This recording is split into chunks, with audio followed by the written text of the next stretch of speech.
Good morning, everybody. Exactly, yeah, we need that later. Great to have you all here. Welcome to Salem Chamber, and we have an outstanding program. Wonderful speakers with us today. Pretty diverse slate of issues that we're going to get updates on.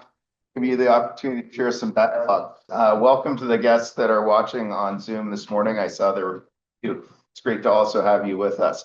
We'll introduce our speaker slate very briefly here. On my far left, Nicole Palmateer Hazelbaker, Representative Kevin Mannix, Brian Martin, Allan Dannen, Darrell Fuller, and Allan Pollock. So we're going to cover three key topics today, and I'd like to kick it off. To start this kickoff, we'll start with Nicole Palmateer Hazelbaker. Nicole is the owner of Bravio Communications, and our organization partners with Nicole as our contract lobbyist. So we are going to get an overview of the key bills that passed, what failed, and kind of have a business synopsis of how things went for the business community. Obviously, Representative Kevin Mannix will also be giving his insight after Nicole has concluded. So Nicole, the floor is yours. Thank you, Tom. Good morning. April Fool's is over, but is it really? That's a great question. Boy, oh boy, here we go. We adjourned the legislative session on March 6th. Representative Mannix felt it deep in his heart, I'm sure, about 48 hours before constitutionally required sine die. Few numbers: 183 House bills were introduced, 103 Senate bills, 599 proposed amendments, 279 committee hearings. I think John Hawkins was at 200 of those. 399 public hearings, 414 work sessions, 33,223 pieces of written testimony submitted, mostly, I would say, in opposition of taxes, 4,234 signups by Oregonians to testify, 143 bills sent to the governor. I think what's really interesting right now, as we came into the session and John and I had our heads together around all things tax and finance, obviously budget was right at the top of the conversation, but we kind of came in like there's a huge hole, there's a little hole, and somehow we made it to the other side where there's no hole. Now we have money again. So it's a very interesting kind of wave that we rode through there. With that, with the budgets, agencies took some reductions, primarily administrative, vacancy savings, positions they hadn't filled, projects they hadn't started, but largely no real cuts. And I think that it would be my opinion that if my husband's business ran that way, people would start to say, why are you doing this? This doesn't make any sense. But the state continues to be able to do that. And they have funny ways of, taking a reduction without really having any impact on it. The big part of the conversation, it was the Department of Transportation and what was going to happen given the certainly the referral that is now going to be on the May ballot and the funds that will likely not be there from the transportation package. The Oregon Department of Transportation has now released their list of how we're going to close the budget gap. I sent this to Tom and to Jameson, so if you're interested in it, they can forward it to you. Again, what you will find interesting is that by and large, they're going to fill that gap and move money to maintenance and operations, which is something that had been suggested for a very long time by projects that were funded in 2017 that never happened, have not hit the ground yet, by vacancy savings, positions they've been allocated, but they have not filled, by a redirection of funds, again, so for example, redirecting funding from a highway project that proved infeasible, but they've been sitting on the funding ever since. I find these things really fascinating that the money just sits there until somebody says, now you must deal with it. Otherwise, it would have just sat there. They're going to do some redirection of grant funding that wasn't allocated and primarily redirect. So what you're not going to see are massive layoffs at ODOT. You're not going to see massive changes in the programs. It turned out that they're able to fix this problem with money or budget configuring. I'm not sure what the right technical accounting term is for that, but budget finagling that they were able to do internally. And there is a very nice little 2-pager that you could look at if you're interested in a lot of balances and future revenues that have not yet been promised, or grant solicitations that haven't happened. So you won't see a lot of changes. They were able to find that funding inside, and I think Representative Mannix and I could have a very robust conversation about what all that means, but we'll save that for another time. So as you remember, we've talked a lot about the disconnect. Senate Bill 1507 carried the disconnect. There were three different provisions in it.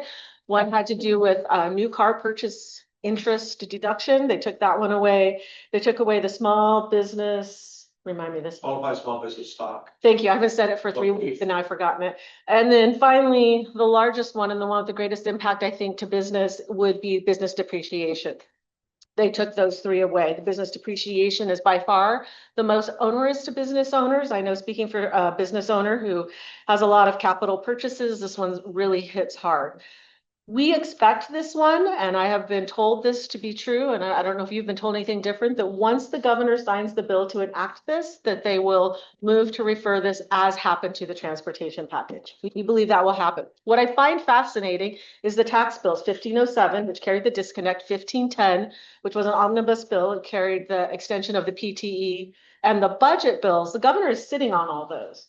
She has 30 days, 30 business days post sine die to sign those and move them into action, and none of them have been signed. Very interesting to me that they're just sitting there. I could offer a lot of commentary on why I think that's happening. I do think that in some cases where there are controversial things, if a governor chooses not to veto it or sign it, and you hit that 30 days, which is roughly middle of April, they just enact. They just go into effect. And that does allow said person who would sign it to say, like, it just happened, like, I didn't sign it, it wasn't me, kind of thing. So, take that for what it's worth.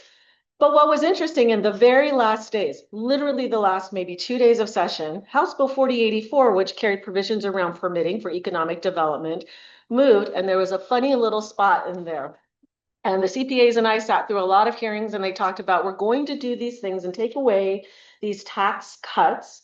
But good news, we're going to put this program in place for people who create jobs. And we're going to create a $1,000 per person tax credit up to 10 people if you create jobs under some certain criteria.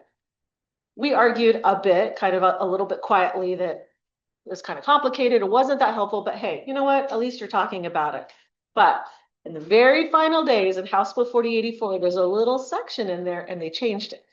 And what they did is they changed the bill and they added that any job creation benefit was now limited to the priority areas of the governor. And there's only, I think it's 10 of them, I think is what there are. So they changed it. Instead of it being for everyone, now they narrowed it way down. And they took the financial impact from here to like here. So will that many businesses use it? I don't know. I do not like that it was done in the final days. It flew through, all of us were watching it and all at once we're sitting in committee going, what in the world? Here it goes. But that's what they did. Oregon's tax revenue is slated to continue increasing into the future, at least through 2035 are the numbers that we've seen so far. So continued attacks on negative tax policy seem fairly unnecessary. And talked a lot about the TLT, the transient lodging tax. House Bill 4148 passed. This allows a reduced percentage of the TLT to go towards tourism. It moves it from 70 to 50%. Cities and counties can now use up to half of those proceeds for their services beginning next January. House Bill 4134 increased the lodging tax from 1.25 up by 1.25%, moving it up to 2.75%. Will generate revenue that will fund 9 different wildlife programs. These are really significant just to the transient lodging tax and to our friends in the lodging and tourism industry, and certainly will have some impacts, but unfortunately they were unsuccessful in stopping those measures. I won't take Representative Mannix's thunder about the estate tax, but any bills that had to do with the estate tax during the session did die, as did Kicker, but Kicker changes.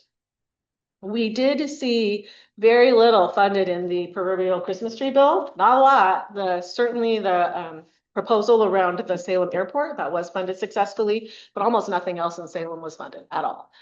And to be fair, not much in any place else. It was a pretty slim package, maybe one of the slimmest I've ever seen. And I don't know if the representative would agree, but it was pretty skinny. We will be back in June for our legislative committee days. They wait until after the primary election, so we start to get an idea, and pre-session filing for bills will happen in September. You may have heard a little bit about some of the work from the governor, the Prosperity Council, which we talked about, which is being led by former Senator Tim Cano from Bend. He's now moved to Salem. He now is a Salem resident. And he is leading that effort. There's a lot of conversation, and I think I've read some great things from the Oregon Business Council about, are you really looking at business as a whole in Oregon? Small business to the big businesses you hope will come here, because you have to look at the entire sphere. And I encourage you, if you haven't read some of the pieces from Oregon Business Council, they're well worth reading because I think their focus is right on. It does feel that this Prosperity Council is really focused on these kind of big things that the governor hopes will come into the state without any promises or assurances, given the kinds of actions in the legislature. The governor has also now convened a transportation group. This transportation group is being led by former state representative and former speaker, Bruce Hanna, Republican out of Roseburg, and another woman whose name has failed me. She's been a consultant, however, in transportation here in Oregon. I think. Grace Krennigan. Thank you. And this group, the governor is putting together to talk about what kind of transportation package they can put together. What's notable about this is at this moment, there are no legislators involved in this group. You'll remember we've had some problems when you come up with proposals that leave a group of the legislative process out, whether it's Republicans, whether in this case it's the entire legislature. So it's an interesting move. I think it's important that the governor is taking an interest in it, but we'll see what happens as this starts to hit the ground. Finally, it's election season. If you haven't noticed, here we are. Couple things I would suggest. It is surprising to me the number of Democrats that are being primaried at this time. I think we had heard that from actions taken in 25 and 26, that some Democrats that we might consider more moderate are too moderate for some people within the Democratic Party, and they're being primaried by far more progressive candidates. I was asked the question about a couple of different candidates, like, is this an opportunity for a Republican? Probably not in these particular seats. What you might get is someone who's so much farther left that it would be really challenging. So it's something to keep an eye on. You're all familiar with the race for Senator Thatcher's 11th Senate District. Former State Representative Teresa Alonso Leon and Salem City Councilor Virginia Stapleton are primarying each other for that seat in the Democrats. For Representative Tracy Kramer is the Republican running for that seat. 17th District, which currently is held by Representative Ed Deal, candidate for governor, has 3 Republicans running. I find that not quite as fascinating because these seats don't come up very often because Oregon doesn't have term limits. People stay in them for a long time. So when you have a situation like Representative Deal, who has to step out of it to run for governor, you know, if you've ever had an interest, now's your time. You got to jump in there. So we have 3 candidates there. Representative Rick Lewis is retiring, and we have 1, 2, 3, 4, 5 people running for the Republican nomination in that seat. But again, kind of the same thing. I think that the seats don't come up very often. And House District 20, Paul Evans, he's being primaried by Ruby Clark. And then there are 2 Republicans that are primarying each other as well to run opposing to the Democrats. That's just in our area, but it's all over the state. It's a really fascinating thing to watch right now and to see how this all shakes out once we get to May. But my good friend Dick Withnell would say that right now, really the conversation is about turnout. Turnout is so important in this election. Certainly we know it here at the local level in the city council and the mayor's race. But so we are watching a lot of things happening. And just as a quick aside, my last comment to keep on my time schedule.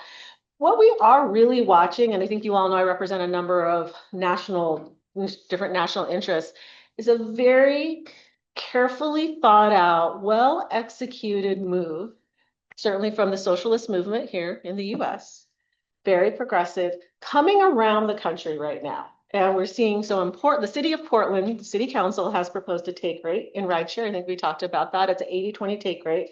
So what they will tell rideshare how much income you get to, how much profit we get to have, period. In Alaska, the state of Alaska has proposed a 90-10 take rate. And we're seeing in other states. We're watching some of the social media commentary and campaigns, and they all look kind of alike. They look all alike, all around the country. We're just watching this, kind of stepping back. It's very coordinated. It's very well thought out. It's very well funded. And, you know, I think that we will see it move. We're certainly going to see it moving in Oregon. It is already. We're watching it in Portland. We hope that it, you know, we can keep some common sense here in Salem. But it is an interesting moment that we're seeing. We're seeing it all over the country. We're seeing it now starting to come here into Oregon in a more aggressive way. I just encourage you to keep an eye out because it is a tough one. We're fighting for our lives up there in Portland. If this passes, then certainly I can speak for Uber. We will leave the city of Portland. We will not allow rides. We will not take rides into Portland or out of Portland. If it passes. So with that, I'm happy to answer any questions, but we have the pro here, Representative Mannix, who can also answer that. And if it's a task question, please talk to John. Thank you so much. It's my pleasure to work on your behalf. And I really appreciate Tom and Jameson. They weighed in on a number of different issues, submitted a lot of testimony, working with a lot of different groups on your behalf. It was a tough session. It wasn't a fun session. It started out that way. It ended that way. I don't think that 27 is going to be any different. No, I don't. Thank you. Well, some of us want the 2027 to be different. And first I want to mention, the Capitol protocol is I'm Representative Mannix. That's what people call me at the Capitol. And Nicole, I get to call her Nicole. I don't do that in committee. When I chaired a committee the last time was 1999. It's Ms. Palmateer Hazelbaker. I have an attitude about protocol at the Capitol, which is legislators are a little too high and mighty about they have to be called Representative Mannix, but I can call her Nicole in committee. Well, or maybe she should call me Kevin, but whatever it is, I'm saying this because I'm used to calling you Nicole. She's done a great job in presenting wide perspective from this community's perspective about the Capitol. I would take a step back and say one of the things we need in 2028 is a citizen initiative for a true citizen redistricting commission. Because the reason we have the twisted majorities in the House and Senate is because districts were drawn. So there are some Democrat districts that are very safe and a lot less Republican districts that are very safe. And I do watch for that. And you'll be hearing more noise about that starting after we take care of two initiatives. One is the anti-crime initiative, and the other is the initiative to kill the death tax. But I'm here to give a legislative report, so that's what I'm going to do. But be watching for what I'll call a citizen movement. Watch what happens with the gas tax. Even though it's a May vote, we need to remind everybody, especially our friends who are not affiliated, so they don't have a Democrat or Republican primary to vote in. Please vote. Yes, you've got city council, you've got county races, but please vote because the gas tax is on the ballot, because the Democrats moved it up, because less people will be voting, and they're hoping that it'll be, more of a turnout by those who are totally committed on this subject. Well, we're hoping the voters who are totally committed against that, we call it the gas tax, there are other transportation fees built in, will turn out. And that is part of the legislative report I give you because we saw a lot of disjointed votes. There are a lot of things we came together on too, though. And I want to mention one way, for Steele's Law. I got everybody in the House and everybody in the Senate to vote for it. What does it do? It has to do with stalking and domestic violence. And it has to do with the communications companies need to respond quickly when there's a warrant for information about contacts being made with a victim or to a victim or victim's friends so that we can find out who's doing it. Under traditional law, it takes a month, 6 weeks for them to respond to the warrant. Well, this says for domestic or stalking cases, there's immediate deathly threats potentially to the victim, and we have to have a much quicker response. And we got the communications companies all to come together with us. The compromise was 5 business days to respond rather than say 6 weeks. So they have to speed it up. We're hoping they'll do even faster, but that bill got through the House and Senate, and 3 days ago, the governor signed it. This will be a model for the nation to change your warrants. These are not subpoenas that have to be signed by a judge in this range of cases. And Chris Steele was sadly murdered in a situation where if the information had been gathered promptly, she would have been protected. And her family came to us and we pushed through this legislation. I mention that because some things can be done. I didn't see any headlines after the fact about the passage. Unanimous House, unanimous Senate, governor signs it, but it will make a difference in domestic violence and stalking cases. Too much on that perhaps in time, but to me, it was the one, I've allowed 2 bills. One bill, I got that through. The other one had to do with the Cherriots and the payroll tax. And I wanted to take away their authority to impose their own payroll tax unless they got a vote of the people, because they're not an elected body. The compromise is we're holding back while there's a comprehensive review of how we fund transit. I support the idea of reviewing how we fund transit. I don't think the state payroll tax is a good idea. And that's dedicated to transit. It was done in 2017. Every time we turn around, there's another specialized tax to pay for something that ought to be built into the general fund. And please understand, in the last 10 years, the general fund has increased 2.5 times the rate of inflation and 2.5 times the rate of 10 times the rate of population growth. We have a lot more money coming in, and we keep finding special taxes to impose to pay for things when it ought to come out of the general fund. And I think part of the theme this session was there. I did talk to one of the co-chairs of Ways and Means. How are we going to save money? I said, by the way, a couple of years ago, with us Republicans opposing it, for the first time ever, we said that classified employees of the public schools during summer get unemployment compensation. They tried to get that when I started in 1989. They've never gotten it. Why? Because they're supposed to work for 9 months and then be off for 3 months, and that's part of the job. Well, the Democrats pushed this through over our opposition. It is costing schools about $50 million a biennium to pay people not to work because we are self-insured on unemployment compensation in government. So all of that money is taxpayer money paying people not to work. I brought that up saying, so why don't you suspend that if you want to save $50 million in the next biennium? Hasn't happened. We have to watch this insidious grow of government, and you saw that this session. I will talk about a few specifics because they're important. We did get funds for emergency improvements at Salem Airport. I was pleased to get that pushed through. I tried to get legislation also to help the Keizer and Marion County fire districts to be able to start building a whole new fire center. That was stalled, but in conversations I've been assured by the leadership, we will be able to move that in 2027. There are things you should try to be doing for your district. And our Capital Football Club friends will know that I got United Way to help us, but I also got the state to help us build a kids' soccer field complex at the East Salem Community Center. At the East Salem Community Center, which we had a grand opening a couple of weeks ago. I couldn't be at, but we will now be helping serve our community. So there are these other things where you maneuver. If you are polite, you will not hear me calling people names in the legislature. You need to be polite and collegial. That's how I can get a unanimous vote for Chris Steele's law. But then I'll also fight, and we'll have these votes where 31 Democrats end up voting for something. And you'll see that having happened on a number of issues. The one stop that's big for me is on the estate tax. That the Senate passed an estate tax bill that was terrible. And I was paying attention to the House. I didn't think they'd do something as bad. It sounded good. We're going to have a $2.5 million exemption on the estate tax. Wow. Oh, by the way, we're increasing the top rate from 16 to 19.9%, third highest in the nation. Oh, but we're going to get the $2.5 million exemption. But then I got a whole bunch of estate planning, accounting attorneys, accountants to look at it. So wait a minute. When you're $1 over that exemption, there's a clawback to the $1 million exemption. So if you have 2.5 plus 1, you're going to pay $150,000 in taxes right away. And over the next $500,000, you're going to be paying more. In other words, this was revenue neutral. That is what they always say. They never do that when they're trying to spend money. It's not expenditure neutral in any event. I found out about it. I talked to some of my Democrat colleagues telling them about the gobbledygook and the language. And I said, this is a real problem. We will not be able to implement this properly, et cetera, et cetera. But we have 3 Republicans on the House Revenue Committee. It was coming up. I made sure all 3 of them were tuned in. I made sure our caucus was tuned in. We had an amendment ready, which would gut and stuff the bill. And what was the amendment? Well, we're going to have a clean $2.5 million exemption and a flat 10% estate tax rate. And affordability, which means husband and wife estates can be combined.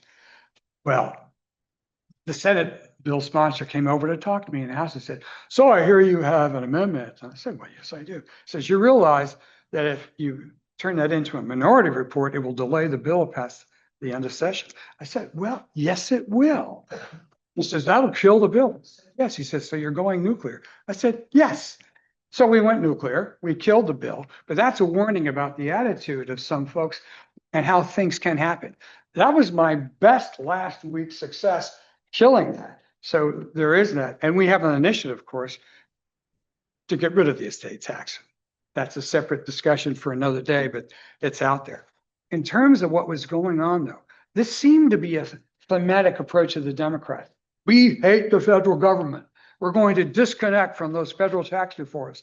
Screw Oregon businesses. You aren't going to get that 5-year. You're still going to be stuck with 5-year depreciation. You're not going to get that 1-year depreciation acceleration, which hurts farmers in particular because they have their ups and downs and they need to be able to grasp that depreciation when they can, the one time they're actually making some money. But they also said, we're taking away the tax break for what you pay when you borrow money.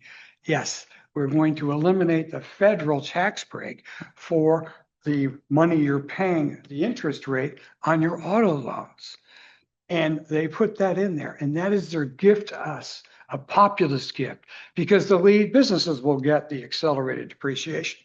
The voters are going to get, they're taking away in Oregon your opportunity to get a deduction for the interest you're paying on your auto loan, and 85% of autos are bought on loans. That's a populist message. We'll do the rest.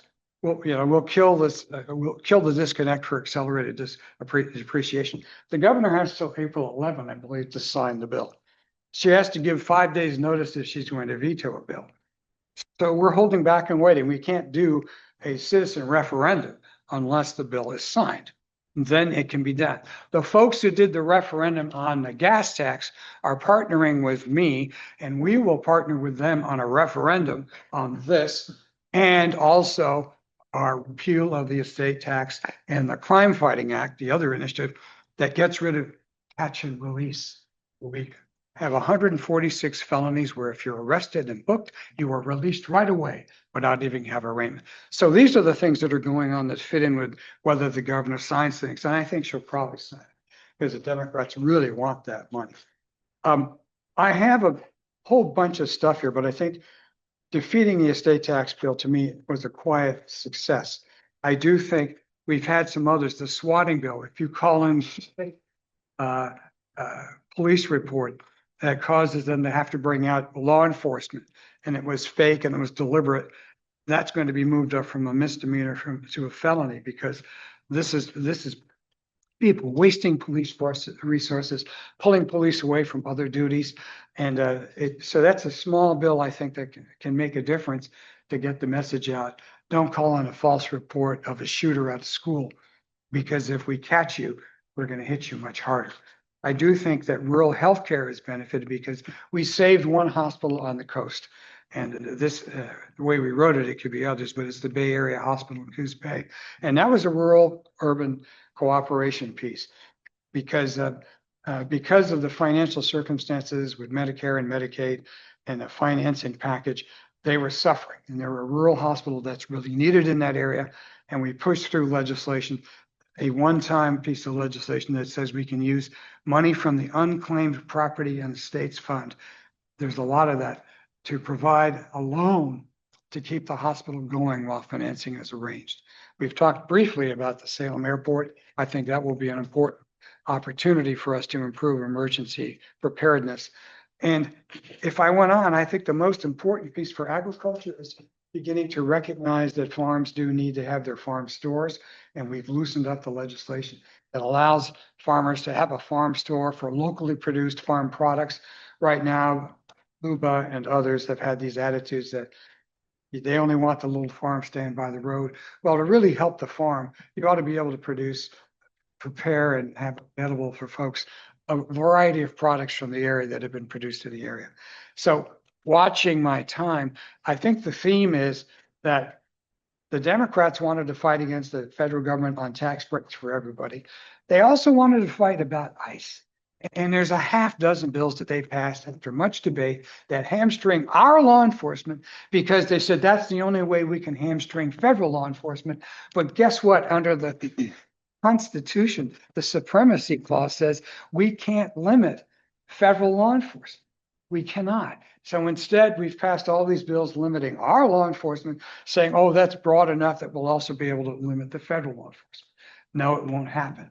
And the other bad part of this is we actually tried to save our law enforcement to be able to at least cooperate with federal law enforcement when we have someone convicted of an Oregon felony that they should be able to cooperate with federal law enforcement, meaning, hello, ICE, so-and-so has been convicted, and by the way, they're being released tomorrow. You may want to pick them up. Convicted, due process. That went to the House floor. I carried it on the House floor, and the Democrats voted it down. So we know that they don't want us to cooperate with federal law enforcement, even as to convicted felons. And we get to tell everybody that during the election season in November.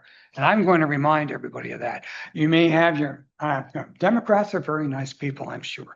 But when it came to public safety and dealing with the federal government, I'm always trying to come up with it was very foolish. Foolish is a nice word, relatively speaking. And we are making ourselves targets for criminals who are out there knowing, A, I can be arrested for a felony and I will be released as soon as I'm booked.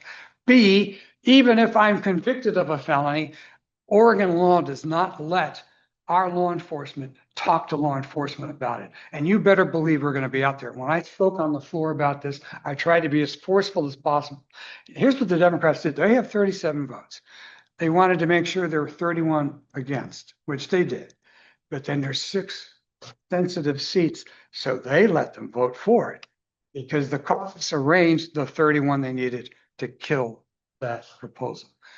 That is something I am going to fight about. Public safety and taxes, public safety and taxes. They want to say affordability. Yeah, regulation will be, that could be another speech, having to do with affordability. So this is a year to look at these things. I think the primary fights are interesting because on the Republican side, in some of these local primaries, the primary winner will win in November because of redistricting. Same is true for the Democrats. I am the only legislator in the House who serves in an opposing party plurality district. There are 37 Democrats in Democrat plurality districts. There are 22 Republicans in Republican plurality districts. I'm the one Republican in the Democrat plurality district. And I mention that because I need everybody's support. I've got a very conservative Republican opponent in the primary and a very liberal Democrat opponent from November. So yes, I do have a kickoff on April 14. You have a flyer about it. Bring your friends, get your friends to come. We just want a lot of people to get together that evening for a couple hours and celebrate, I hope, our work towards the future. And I thank you for the time. Thank you, Representative Mannix, for your service to this business community during the session. It was a daunting one, as Representative Mannix expressed, and I hope you understand as members. Jameson and I daily during the short and long sessions are providing testimony representing the small business position.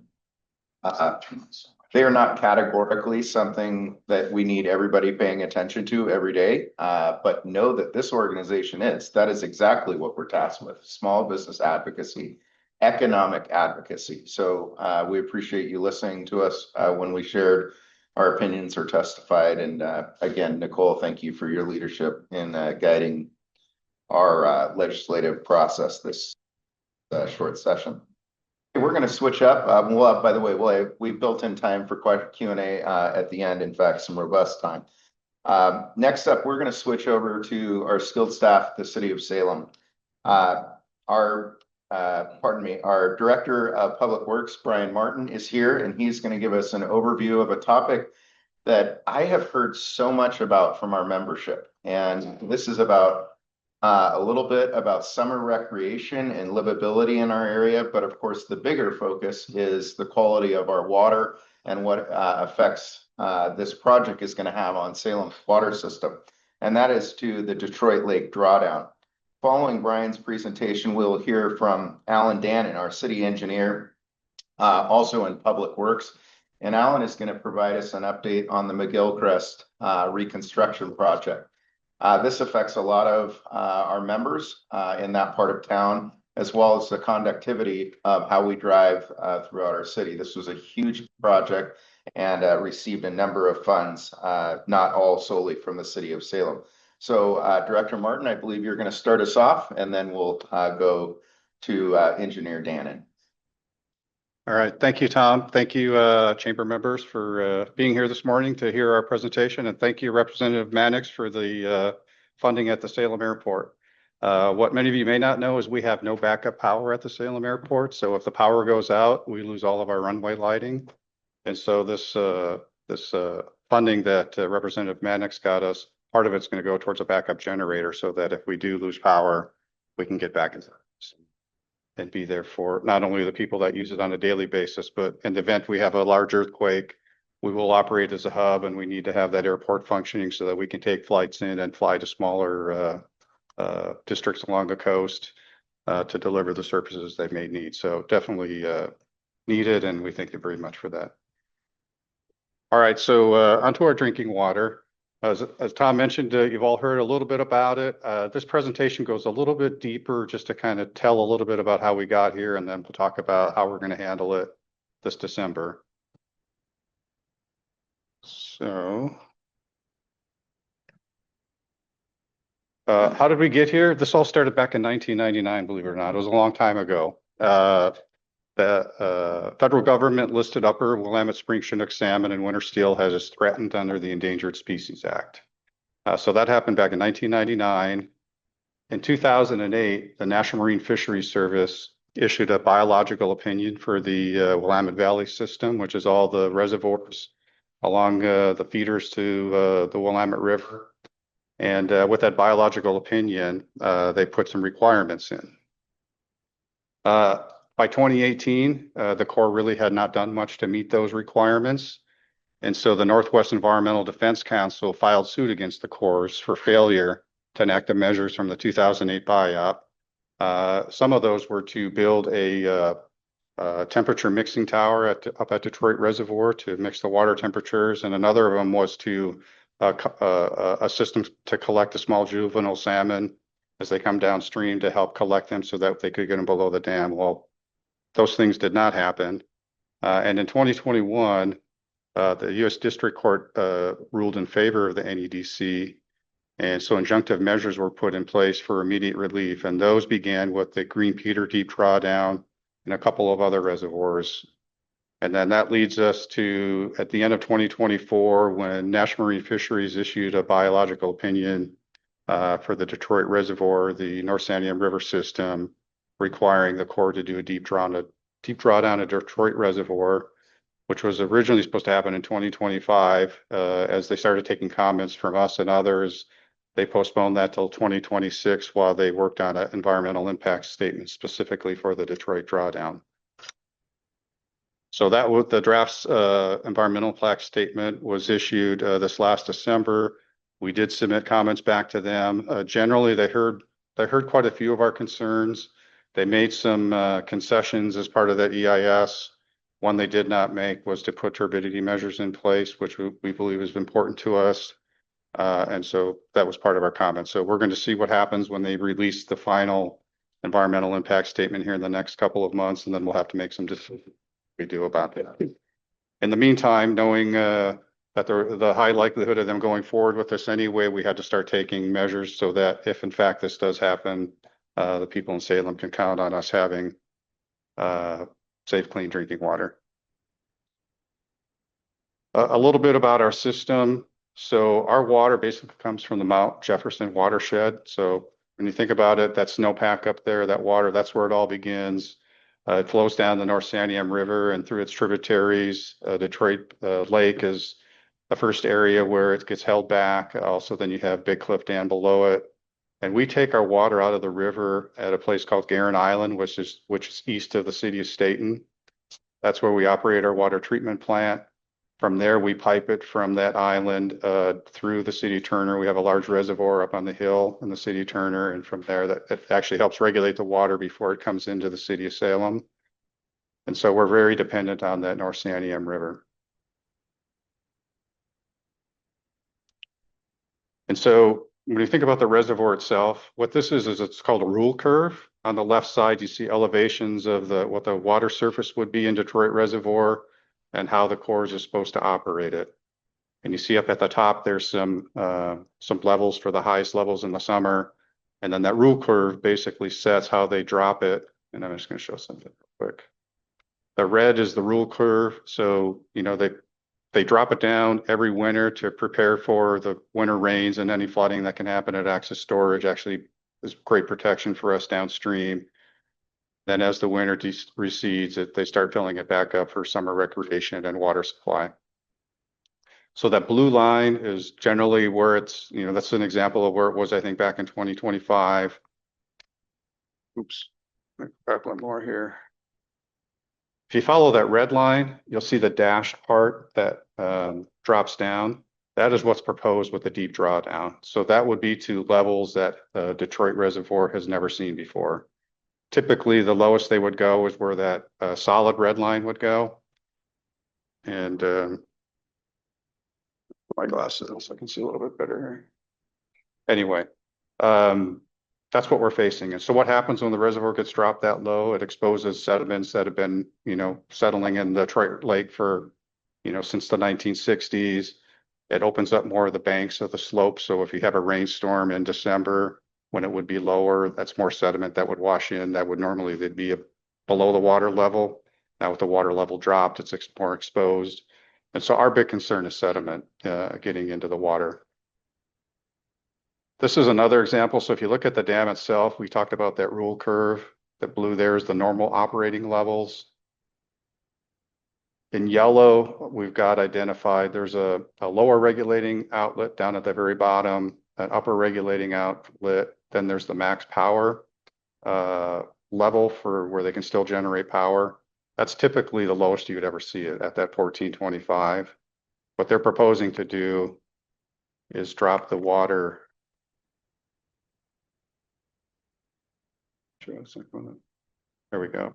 The deep drawdown down to a level of 1395.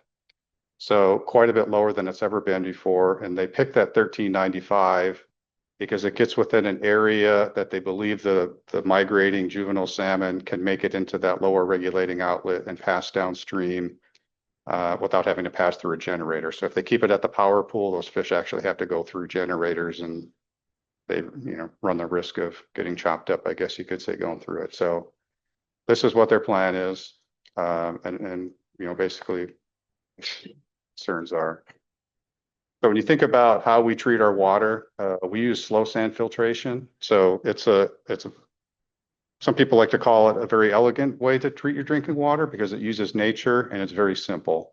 Others will say it's a very simple way to do it because there's not a whole lot of mechanical needs to get that water treated. And so the thing about slow sand filters is it needs very pristine water. So high turbidity water does not work. It plugs the filters up quickly. And it's this with a slow sand filter, it's not like a conventional water treatment plant where you have membranes and you can backflush and clean it out and then take water in. Slow sand filters, once the sand gets plugged, you got to scrape sand off. And then over time, as you keep scraping, you run out of sand and you got to replace all the sand.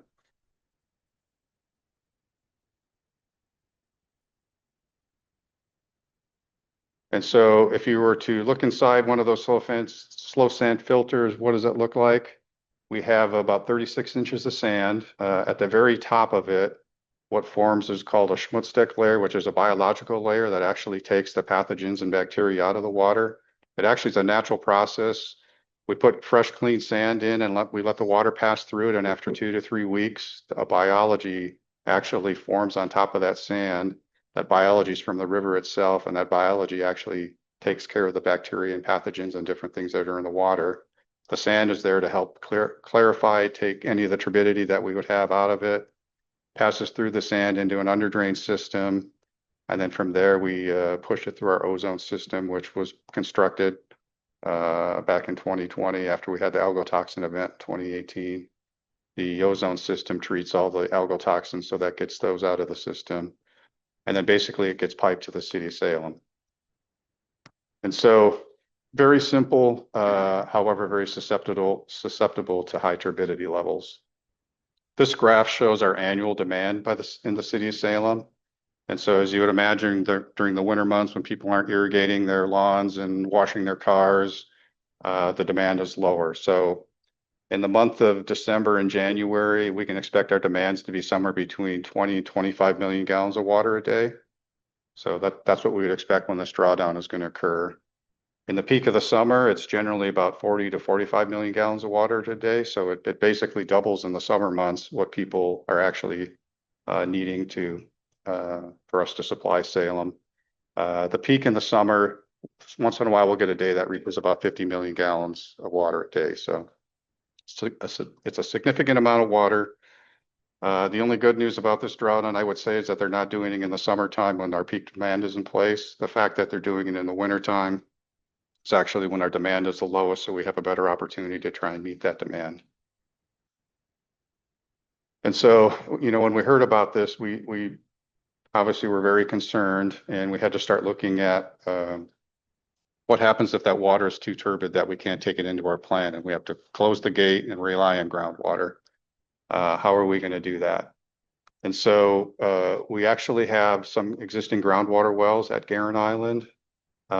We actually, as part of our plan, we added some additional groundwater wells out there. That's something that Allan's been working on. We also have interties with the city of Keizer. So the city of Keizer, they get all of their drinking water from groundwater wells, completely independent of Salem. However, we have 2 interties with them, whereas if they ever had an issue and they needed water from us, we could supply to them. If we have an issue, we could get water from them. So one of those interties was developed. Another one, we had the connection, but we didn't have the pumps there to actually be able to use it. And so part of our solution was to upgrade or put a pumping station in on that second intertie and then do some testing to see how much water we could generate from them. Another thing we're doing is we're looking at our slow sand filters, and we thought it was appropriate to take one of them and completely resand it to get prepared in case we have to use it. During this time, we'll be in the best position by having a filter up and ready. And when we look at it, it's not just getting through this drawdown, but we also have to be able to produce water in the summer, and it takes time to resand a filter. So our plan was to get one resanded now. We had to, the worst case scenario, we could use one that is closer to the end of its life during the drawdown. We could take that out of commission afterwards, but we'd have other filters up and ready with fresh sand. And then the last thing we're doing is we have a underground natural aquifer in South Salem. It's by Woodmansey Park that can actually hold up to almost 1 billion gallons of water. And so our typical operations are we fill that up in the winter time. So when our demand is lower in the 20 to 25 million gallons, we fill it up. In the summertime, when we need more water, we use it to help supplement our system. And so the plan we put in place this year, let's fill it up so we have it for both summer and water. And so where does that leave us? So if we were to just get water from the river, our systems at Guerin Island can accommodate about 70 million gallons of water. So 20 million gallons of water above what our maximum day is now. So we have a lot of room for growth in the summer, which is a really positive thing. However, if we can't take that river water, we had to look at what are our other options. And so out at Guerin Island, we had the existing wells and what they can produce, 6.7 million gallons a day. We added additional wells. Right now, they're pumping at about 1.5. We think we can get them up to 2 or 2.5. Excuse me, with further development. We actually have perimeter drains, those under drains that go around all of our filters. They collect groundwater, about 6 million gallons a day. We can pull from that large aquifer in South Salem 3 to 5 million gallons. And I put that in blue because it's really not groundwater. It's river water that gets pumped into this underground and comes out like it's ground, but it's not. And then the first Keizer intertie, we can get 5 million gallons from. And the second one, we were able to get 3 million gallons when we did a test this last January. We think we can get that up to 5 with a little bit different piping. And so in total, if we had to close that gate to the river because the turbidity is too high, we can get between 25 and 29 million gallons of water a day, which meets our need. And so that need again was 20 to 25 million gallons a day. In December and January, with these systems in place, we can get 25 to 29. So we're confident we can meet that need. It would be nice if we didn't have to rely on some of those things. Generally, we like to have redundancy and have some backup systems in place. This is going to stretch us to where we'd have, a lot less resiliency. So our plan is to continue developing additional wells out there. Hopefully the turbidity isn't as bad as it could be, and over time it gets less so that we're better positioned going forward. But the good news is we're going to meet the water demands in the city, even with this drawdown. It's just the sources are going to be a little bit different.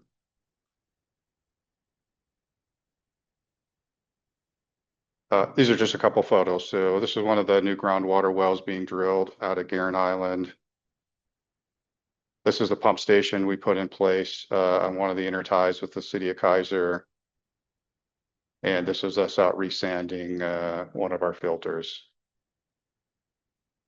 So when it comes down to it, at the end of all of this, the drinking water is safe. The deep drawdown is going to cause some issues for us. However, even if we have to take our filters offline, we have other ways to get groundwater to cover our needs.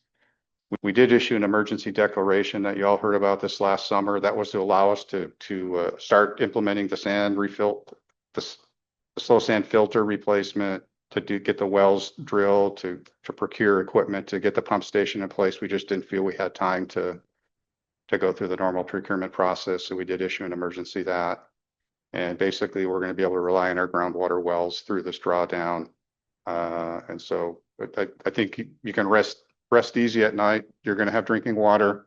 It's just going to be a little more difficult for us to produce it than it normally would be.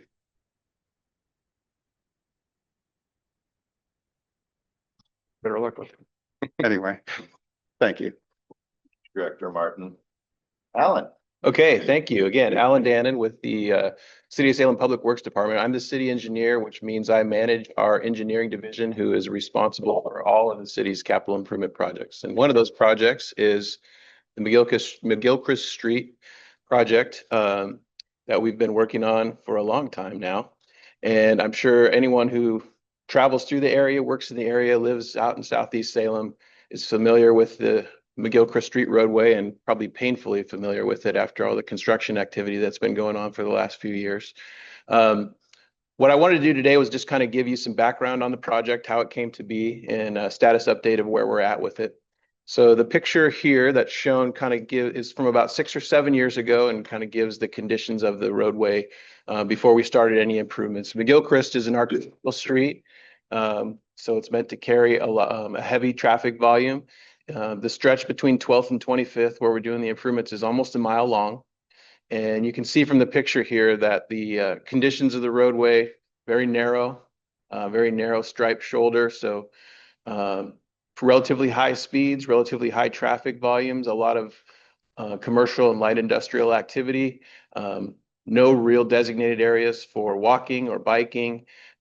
Pretty poor drainage. You can kind of see there's some very ill-defined ditches in this photo, and there's several creek crossings further west from where this photo was taken, where there was flooding issues on a regular basis whenever we have heavy rain events.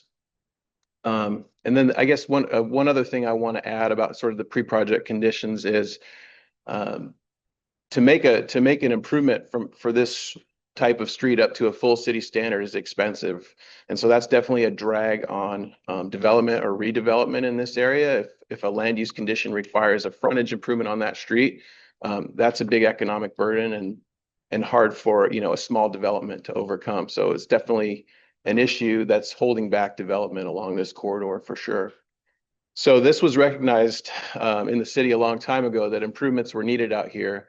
I've been with the city for almost 18 years now, and even before I started, an urban renewal area was formed basically around this street corridor with the idea to generate some funds to start working on the problem. And the idea there was accumulating those funds in the urban renewal area would give us the ability to start working on some concept designs, understand what our needs were for right-of-way property for the ultimate improvement, and hopefully help us put us in position to get funding for the project. And that was successful. It took a long time. That was over 20 years ago, but the design work that we were able to do got us some federal funding. We were able to do more design work with that, acquire right-of-way for the project. And so fast forward to about 2020 or so, we started to actually pull together enough funding to start thinking about construction. And see if I have the same problems that Brian had. So this kind of gives you an idea of what the ultimate build out of the street is meant to be, providing travel lanes in each direction, and then a center turn lane. As I mentioned, there's a lot of light industrial commercial activity out here, a lot of driveways, and so having that center turn lane for safety is important. And in this case, we actually had enough room to provide a separated sidewalk and bike facility off of the roadway, which is good given the speeds out here. It makes for much better and safer conditions for anyone who's using those facilities and separated from the vehicle traffic. So that is essentially the goal, to provide along the street corridor. As I mentioned, and we started to pull together funding, and I'll kind of break down the funding at the end of where it all came from. We always recognized that to do the whole corridor was probably going to have to happen in phases. And we got enough project funding where we were going to start with phase one. And then the safety and livability bond passed in 2022. That provided a significant chunk of funding.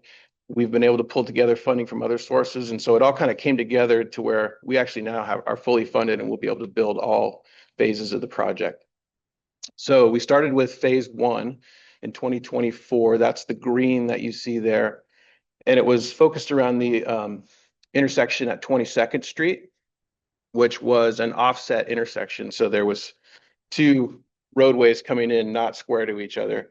And that creates a pretty hazardous condition for conflicting left turn movements. So that was one of the first things that we wanted to do, was realign that intersection with a new signal, because it's busy, to bring all that traffic together at one place. And we started there because then that provides an anchor for detour route for the future project. So once that's improved, it's kind of a bookend for the other phases so that we can route traffic around the rest of the construction. One other aspect of that phase that I'll share is there's a large creek crossing, a culvert, and you'll see it in the photos here in a second.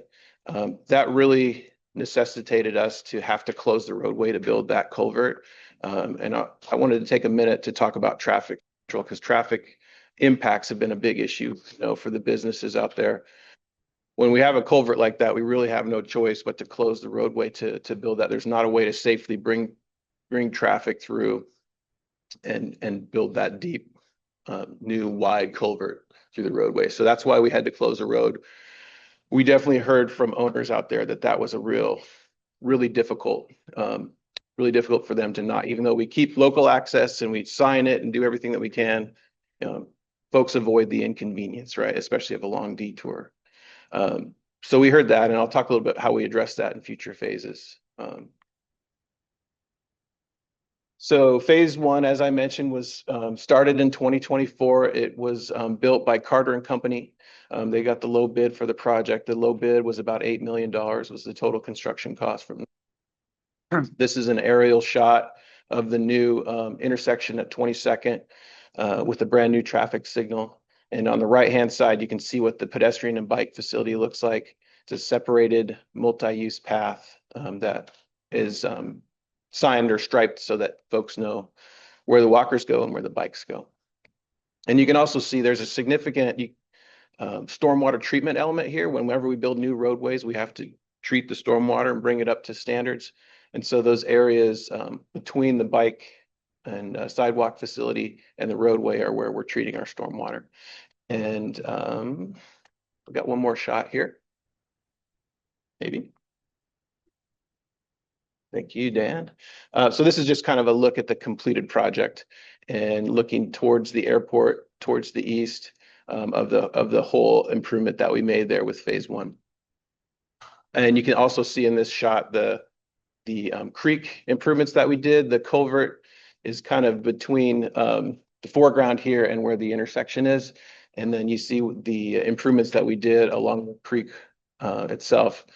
One of the things that comes with federal funding, which we got for this project, and federal permits, which are required to do work in the creek, is a lot of mitigation work in the creek itself. So that's why you see the banks are laid back.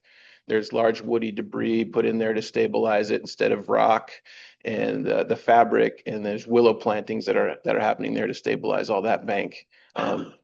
That's all part of our permitting and funding requirements for the project. I mentioned traffic and the difficulties that caused out here. And it's not just us. Before a project even starts, from franchise utilities like Northwest Natural and PGE have to come out and relocate, get their facilities out of the way of our new facilities. So the impacts are a long time with one of these projects for folks who are in the area. So with the second phase, from 22nd to 25th, so going east towards the airport, we conducted the traffic control a little bit differently. We did still close the road, but only in one direction. So traffic was still allowed from east to west. And then if you were going from west to east towards the airport, there was a detour starting at that new 22nd intersection. I think that was probably better. We talked to the local businesses, and I think they were in support of that as opposed to a full closure. It was still very difficult. I mean, it's this kind of construction is very disruptive. And our contractor for phase 2, North Santiam Paving, did a really good job of doing everything they could to be as fast as they could and try to deal with individual issues that came up around access and things like that as we went through construction. So appreciative of them. Their bid on the project was about $7 million for this work. And it essentially extended from where we left off at 22nd all the way to 25th. We replaced the signal at 25th and widened that intersection. So now there's dedicated turn lanes, 2 dedicated turn lanes to go northbound from McGilchrist, and a dedicated left-hand turn lane to go eastbound from 25th. So all that's done now, and traffic flows much more smoothly through that intersection. You can also kind of see in the picture on the right-hand side a protected pedestrian crossing with a median island kind of midway through the project to provide a little more pedestrian safety, as this is kind of the busier end of the corridor for folks walking to restaurants and businesses. So that project just finished up in this spring. We reopened it to 2-way traffic at the end of last year, but kind of finished up with the signal and everything else this spring. So that kind of brings us to where we are today. Phase 3 is the sort of the big daddy of all 3 phases. So it's actually twice as long, or it's as long or a little bit longer than the other 2 phases put together. I mentioned a new signals. This one actually has 2 new signals and a modification to the signal at 12th Street. We've got 2 more culverts near the railroad crossing, and we discovered through late in the design process a culvert between 12th and 13th that also needs upgrading at McGilchrist. So 3 culverts in total that we're doing with this project. And then there's the railroad crossing itself. And I don't know if any of y'all have dealt with the railroad before, but they'll remind you every time that it's their world and we're just living in it. So it takes extra care to make those kind of improvements and a lot of time and a lot of expense to get it up to their standards. So this is a big project. We intend to start work early next year in 27, and it'll go through 2 construction seasons to get all this done. And so finishing up towards the end of 28. At the end of that, we'll have, and the picture on the upper right, I think kind of gives a really good before and after. So this is looking west to the part that we're about to build, and you can see what we've done and what it will look like going through there.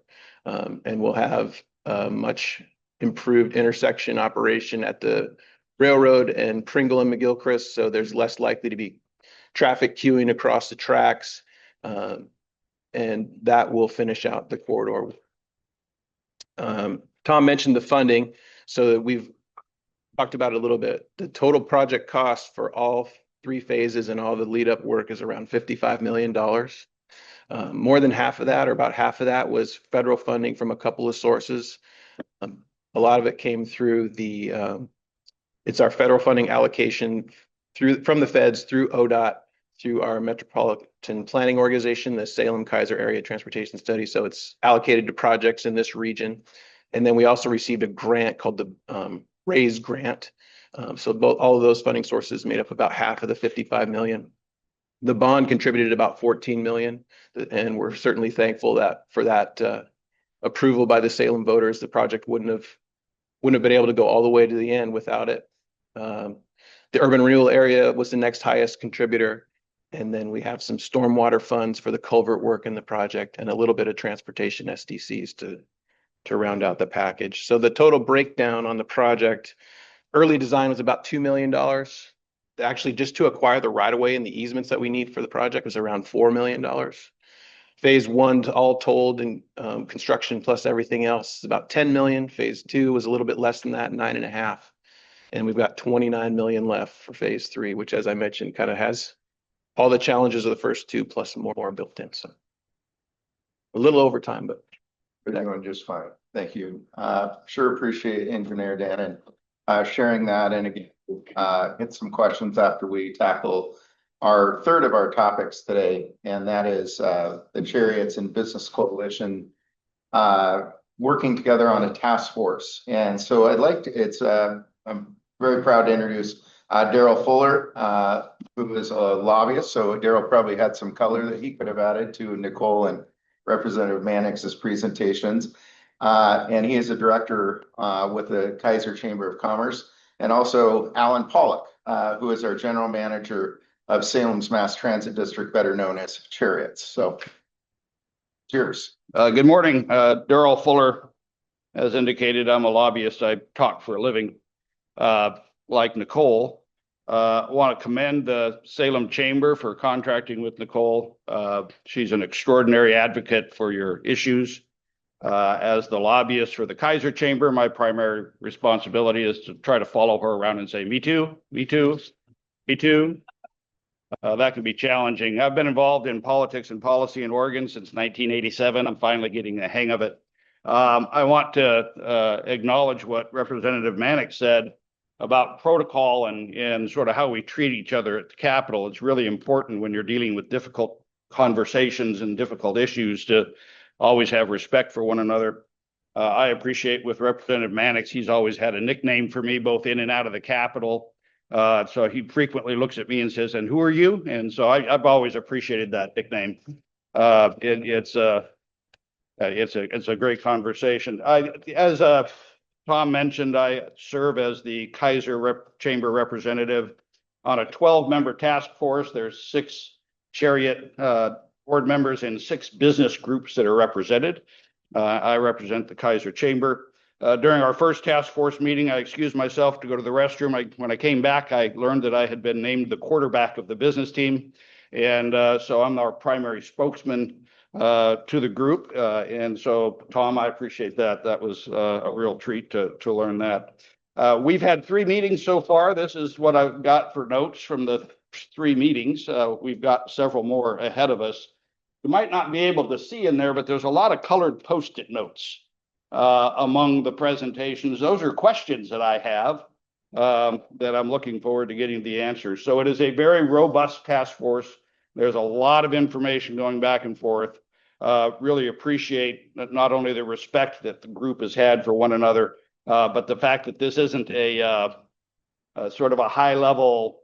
I mean, we're digging into the meat, right? We're having really serious conversations, and I appreciate that. One of the things that has fascinated me, and I apologize, I need to look at some notes here, is we've had a couple of things that have been really helpful to me in understanding the system, which is that a big component of funding for Cherriots comes from federal funds, and federal funds comes with strings attached to it. And anyone who want to venture a guess when those strings were created? In the 1950s. The rules for how Cherriots deals with its federal funding comes from the 1950s. And we learned just recently that most of those strings are attached to how they maintain the buses.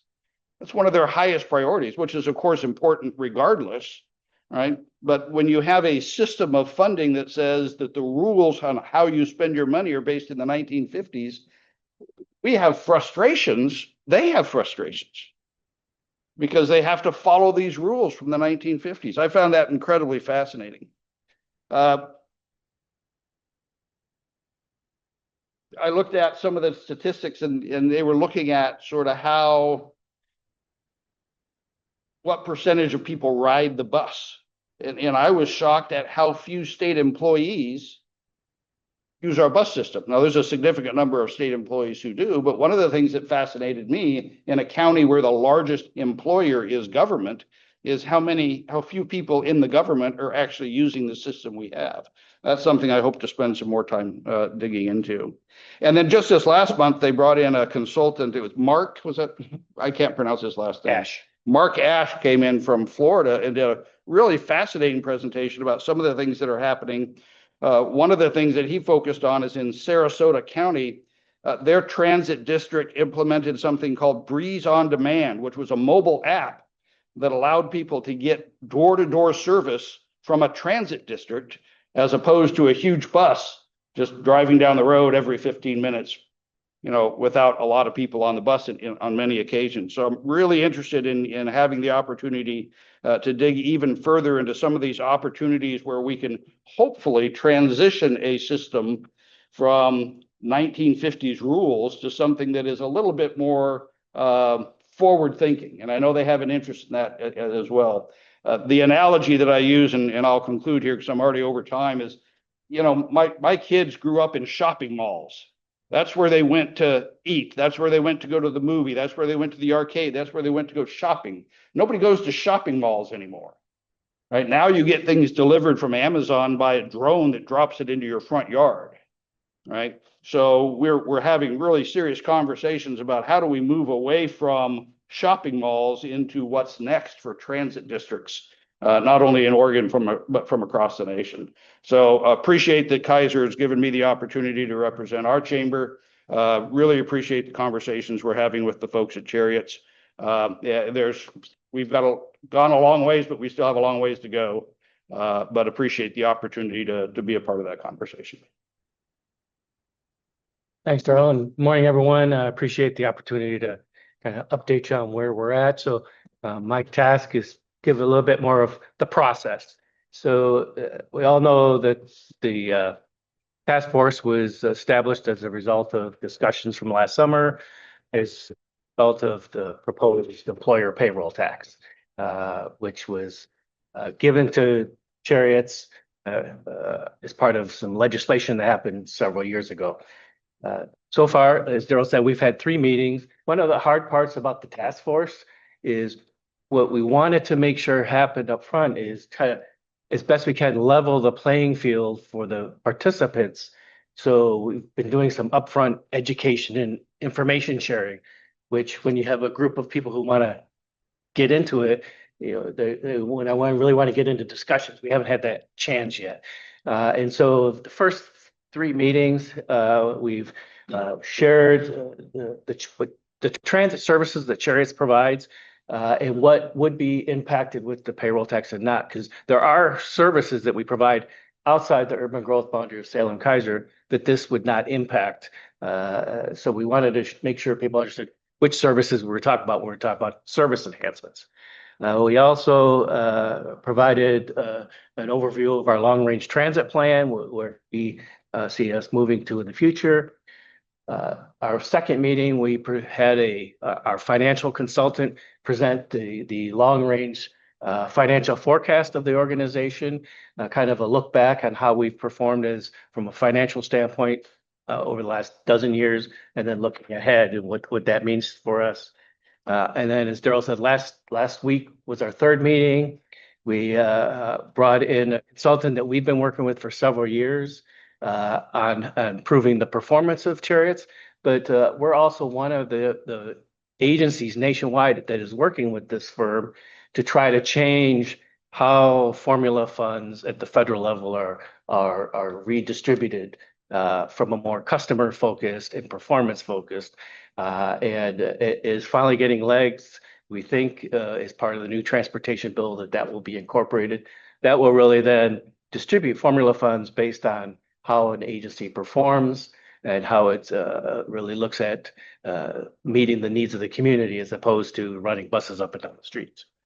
And then the next meeting is the business coalition members are bringing in a person to kind of educate the transit portion of the task force on the existing business climate and the tax regulatory impacts within the state of Oregon that businesses face, to give a more comprehensive view of that.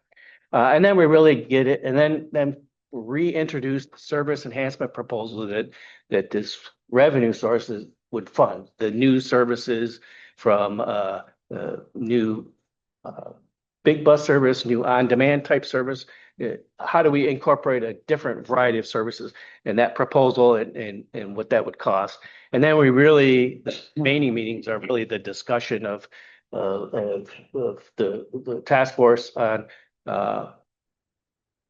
what should we look at? What can the recommendations be from a long-term funding perspective to fund those new types of services?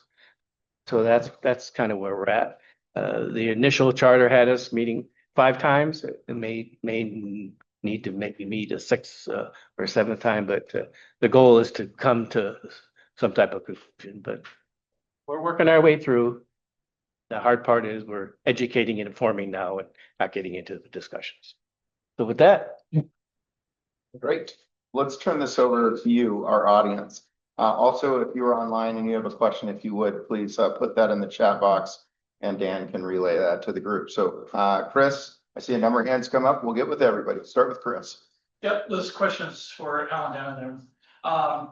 Although you're getting funding for the project on McGilchrist that comes in from various different locations like the federal government. So what is a typical impact on cities' maintenance cost up or down when you come in and actually do a roadway improvement? Yeah, good question. It probably works in both ways, right? So with new pavement, there's less pothole repair, fixes like that we're going out and responding to on kind of an emergency basis. But with the added width, added sidewalks, right? Those are all facilities that require additional maintenance. The stormwater facilities, everything else. So in a lot of cases, we're trading one type of operational maintenance for another. You know, we're not mowing and maintaining ditches anymore, but we're maintaining the stormwater facilities. We've got new signals; those all require operations and maintenance. Status quo. Yeah, or maybe it just depends. Maybe slightly increased for the new facilities that weren't there before. Scott and TJ. This is for Allan, Darrell. On this task force, what wasn't really clear in terms of what the set goal is. We've got 5 meetings to talk about educating business communities. There's 6 board members on that, and only 6 business members. I guess what's the outcome? What is the actual goal?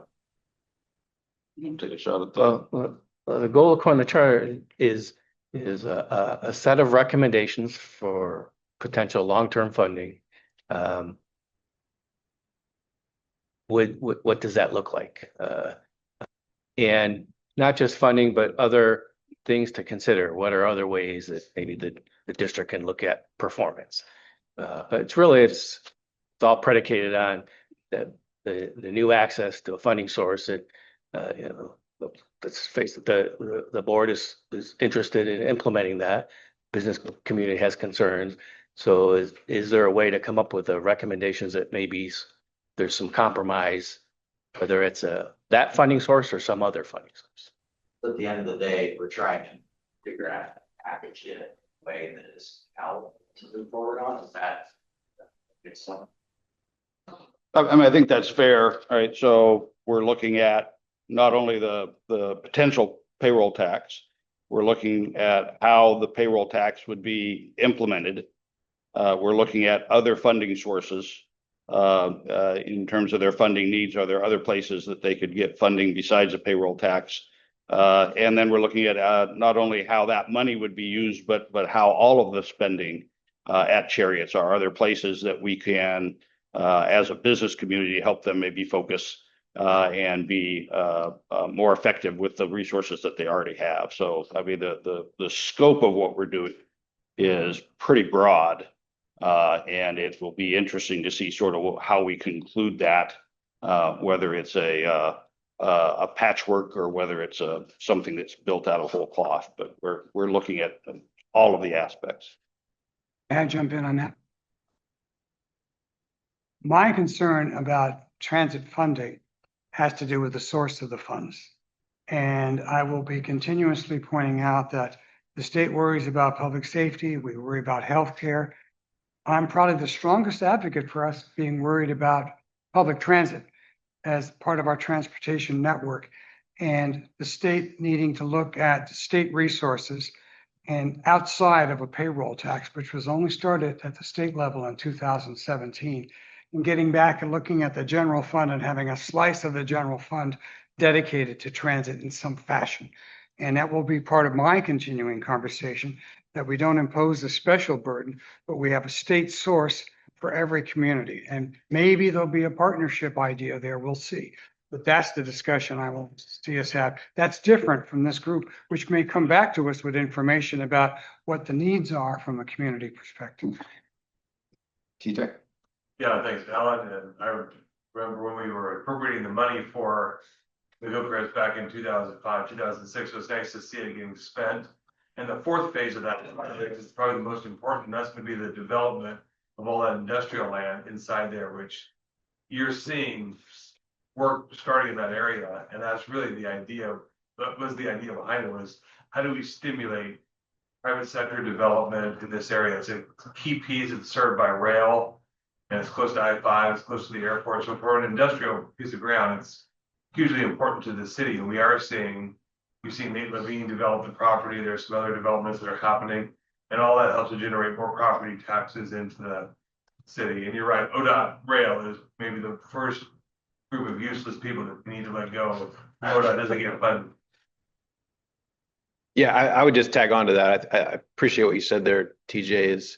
It's really an example of urban renewal doing its job, right? And it takes time, but it's done what it's supposed to do, and that you'll hopefully be reaping the benefits of that going forward, both economically and improvement in the neighborhood. So we've got 5 questions lined up, and I have them in order. If we can be pretty succinct, and rather than give, let's have questions. So Angela. Questions for Dannen. I have a business friend that has a business out there on McGilchrist, and he's lost about $300,000 in the last 2 years. How come there wasn't work happening during the day and during the evenings? Yeah, good question. So that's possible, but it comes at a cost, right? So if a contractor is running 2 crews, then that increases the cost of the project because their crews can't work both shifts. So it's really up to them to figure out how to prosecute the project as best they can. We put the deadline on it that we think makes sense, but we didn't specify 24/7 work in this case. Ted? I'm sure stormwater is part of federal money, it's probably tied to it, but I think when we see a chart that shows, I think everybody thinks of McGilchrist as light industrial or industrial area. When we see, as much space dedicated towards bike and pedestrian as there is to traffic, automobiles, it does look a little unclear on the slide. Is there ties for that for the federal funding? Or what is the thought? Is McGilchrist going to change from light industrial? Oh, good question. I don't think so. I think it's really anytime we improve a street, we have to, especially an arterial street, we have to provide bike and pedestrian facilities. It's kind of interesting when I was going through the old street view photos on Google, there's a couple that showed up and there's somebody walking down the road, like pushing a stroller or something like that. It's more of a safety thing, I think, than anything else. In this case, because of the speeds and the amount of traffic out there, it really made sense because we had the room to provide those separated facilities. But the zoning hasn't changed or anything like that. So I think that light industrial will remain. And what we've done is, I think, reduce the conflicts for all folks using the area. Darrell. This question about the Detroit drawdown. I noticed that the levels seem to go below the minimum power generation level. So talk about the water impacts. Maybe this isn't kind of in your purview. What's the expected impact on? Yeah, I mean, the little bit I've heard is there's not an expected issue with it. The percentages are so small of the power that's coming out of Detroit compared to the whole the Bonneville system with all their dams and reservoirs. that they actually were thinking about trying to decommission it. So they have evaluated whether they even want to continue operating power out of it. So, with the power, there's always, dual feed, so they can get power from other directions. So what I've heard is it shouldn't have any issues with power, but I'm not an expert on that part of it either. I've just been focused on the water. Dick, Allan, you're very fortunate that Jerry Frank's office was not touched. He was still there, you'd really be in an awful lot. I'm sure you're right about that. What's the cost of drying out the saving the fish? Was there a cost figure there?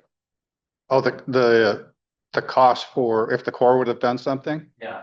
Yeah, I had heard anywhere from 500 million to $1 billion if they were to put the temperature tower in and the collection system. In fact, we were an intervener back in 2018 because their plan was to draw Detroit all the way down so they could build that tower all the way down to the ground.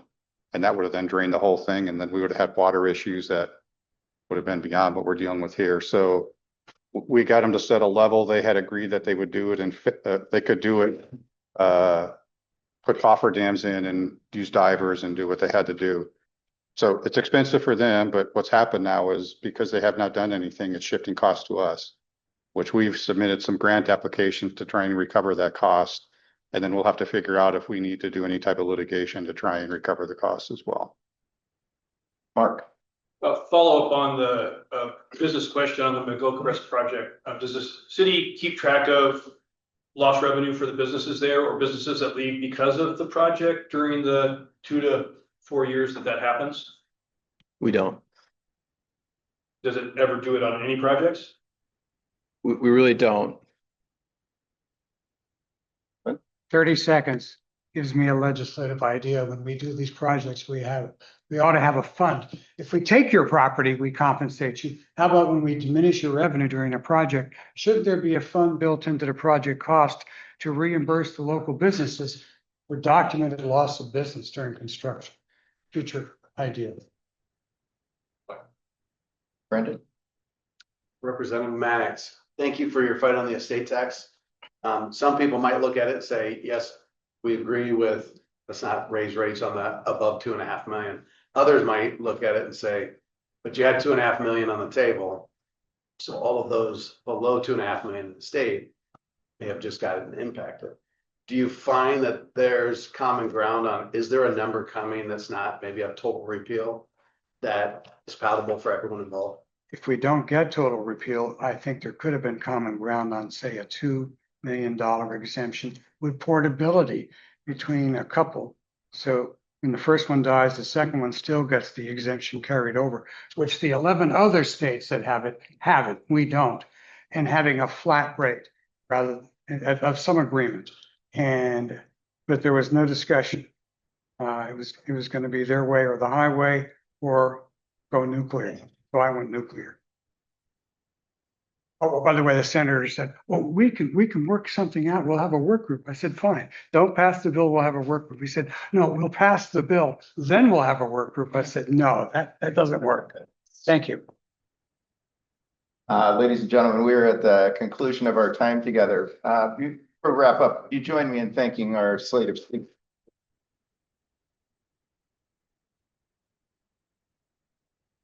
Let's make you aware of a couple key events coming up in our organization that you'll want paying attention to. First of all, on Monday, April 13th, so a week from this coming Monday, we will have the full, all 8 city council candidates will be featured on stage at our forum luncheon. That luncheon is one of our exceptions that we run a little longer. It runs from 11:30 to 1:30 to allow us to hear ample time and Q&A from all of the candidates. And interestingly, we allow the candidates, one feature of that meeting will be the candidates will be able to ask their opponent, a question and have a response. And so do know that program is going to be one you'll want to be at and understand the positions of those that will be asked to vote on across the city.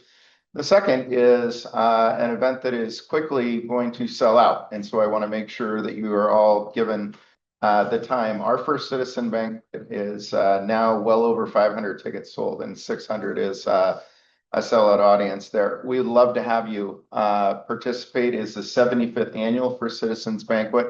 It is provided and sponsored by our friends at Mountain West Center for Community Excellence and Pioneer Trust Bank. That event is on Saturday, April 18th. It is going to be absolutely fantastic and a real treat to have you there in the audience. For those of you with the advocacy group, we'll look forward to seeing you at the start of May with our program. And with that, ladies and gentlemen, we are adjourned. Thank you for being here.